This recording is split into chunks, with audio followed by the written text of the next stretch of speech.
Hello friends, welcome to Kavita channel. आज मेरे जो टॉपिक है ना फ्रेंड्स, रियली बहुत इंपॉर्टेंट है उनके लिए जिन्हें टैक्स लायबिलिटी कैलकुलेशंस करने में प्रॉब्लम होती है। देन हम स्टार्ट करते हैं। तो मैंने सबसे पहले इनकम टैक्स स्लैब असेसमेंट ये 2015-16, तो उसका फाइनेंशियली हो जाएगा 14-15।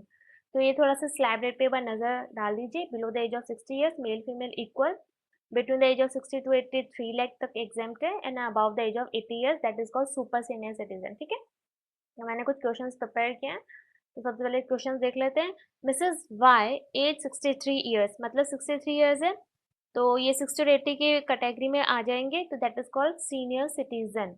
80 प्लस होगा तो super senior citizen.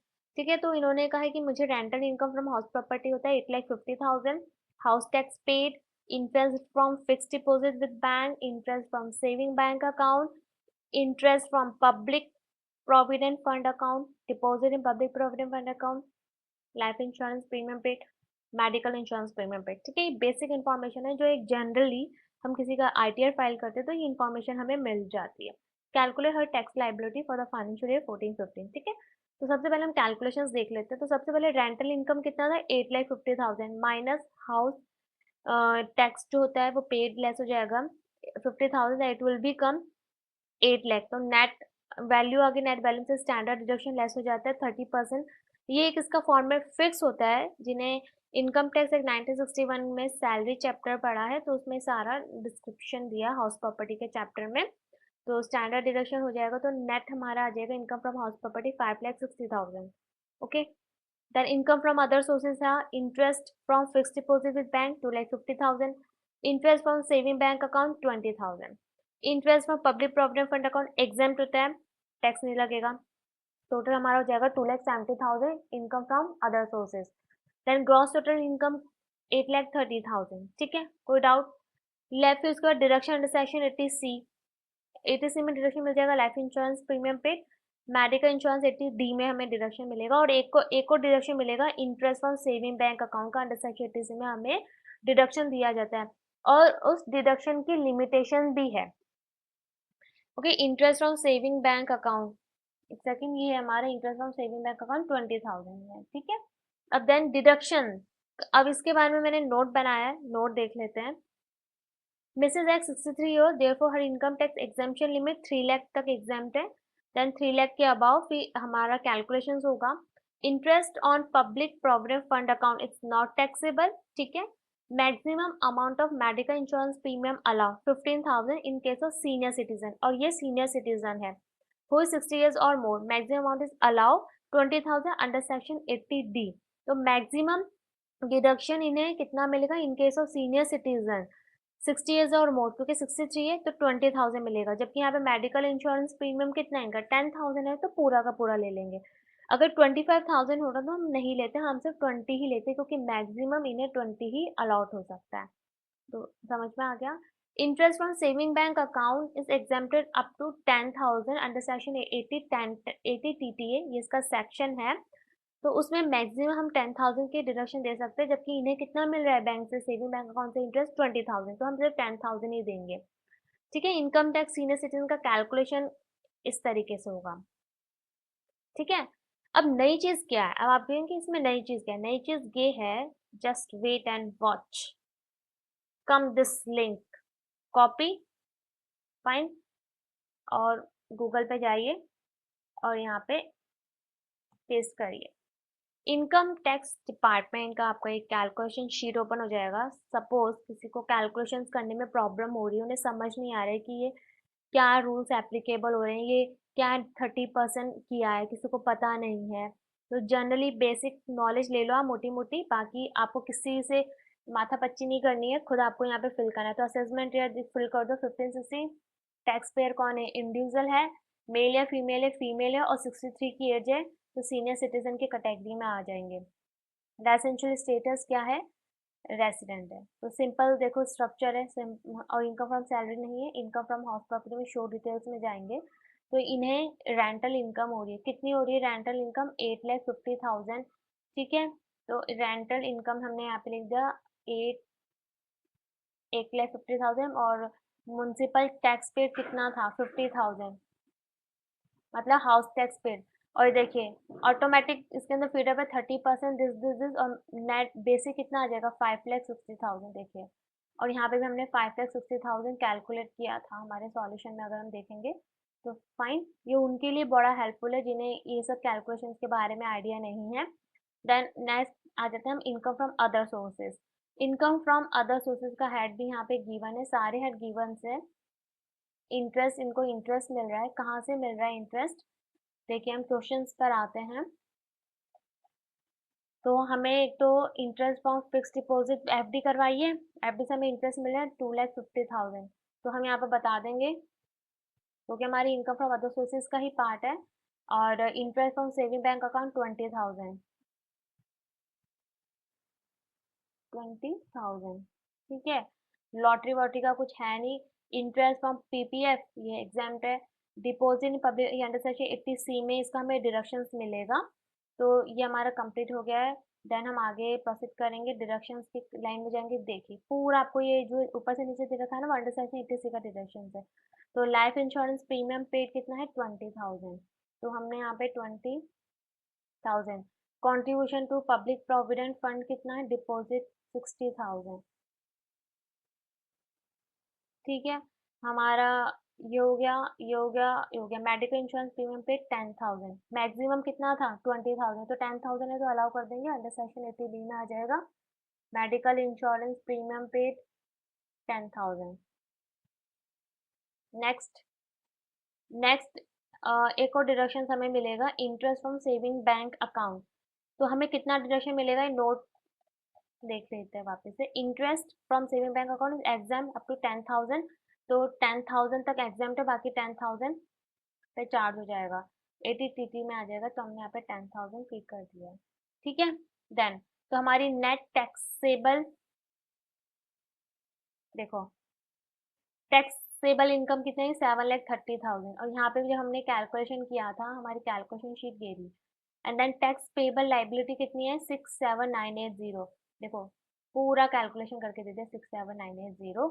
Income tax relief surcharge cess सब कुछ कैलकुलेशन होके आपका इनकम टैक्स लाइबिलिटी आ गया। तो देन हमारी टैक्स लाइबिलिटी कितनी होगी 67,900। फाइन फ्रेंड्स, अब एक क्वेश्चन और ले लेते हैं, इसको हम रीसेट कर देते हैं।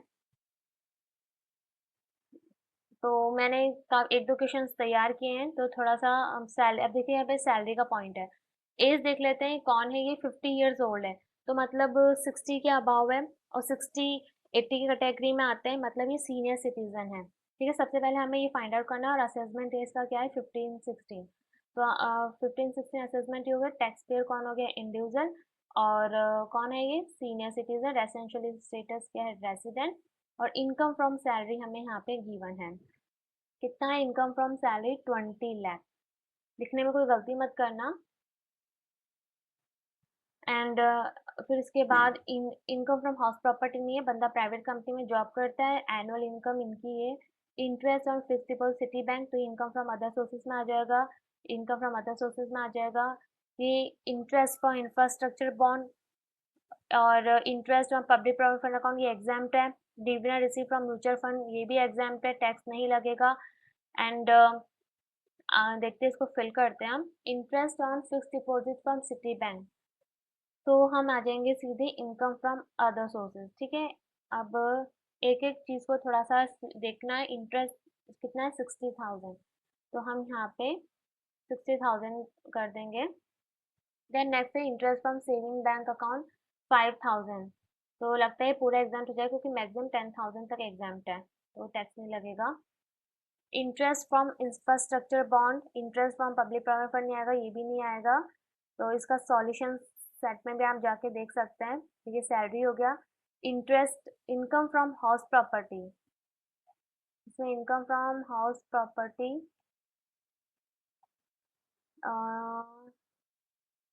देखिए ये रहा। आगे देखते हैं, he deposit public provident fund account PPF में चला जाएगा। Repayment, he made the repayment of house loan, he paid interest on house loan for residential house property, ये 1,10,000 आ जाएगा।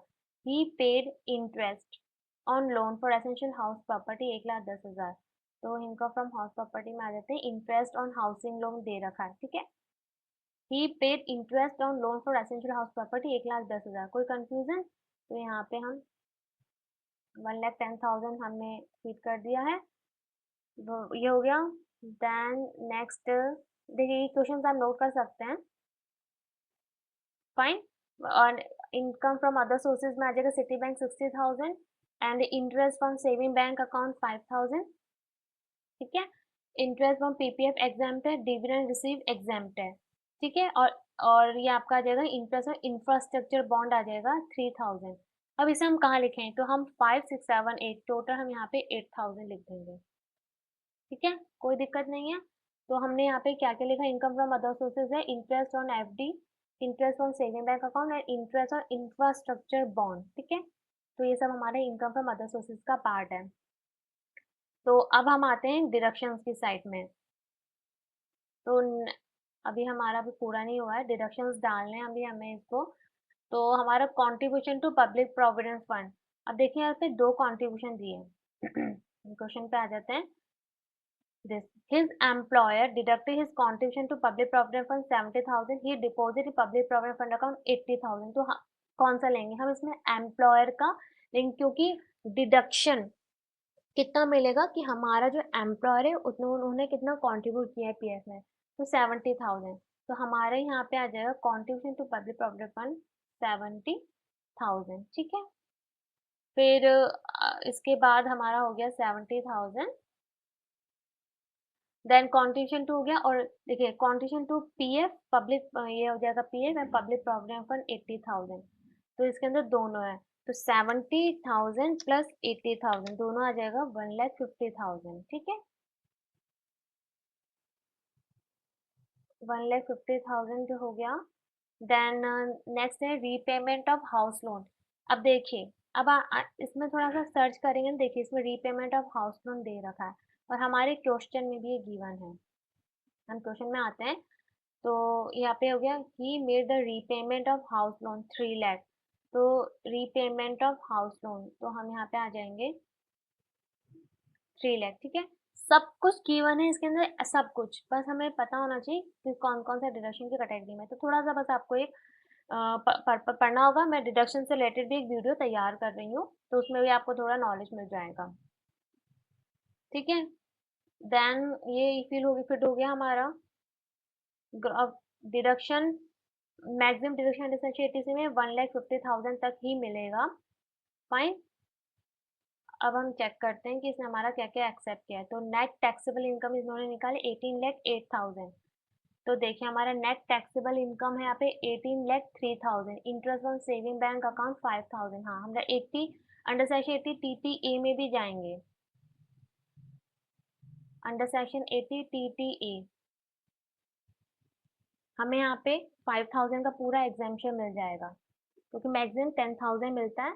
देखिए चेंज हो गया, जैसे आपने डिजिट चेंज की तो 18,03,000। टैक्स लाइबिलिटी कितनी आ गई हमारी? 3,71,727।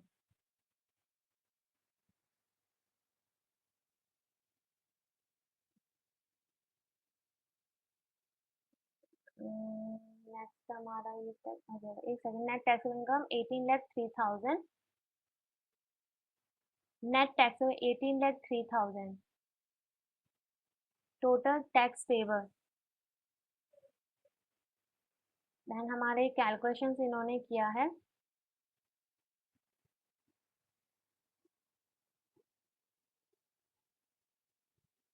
3,65,900। टोटल टैक्स लाइबिलिटी हमारा यही बनेगा, इसमें शायद कुछ प्रॉब्लम हुई होगी।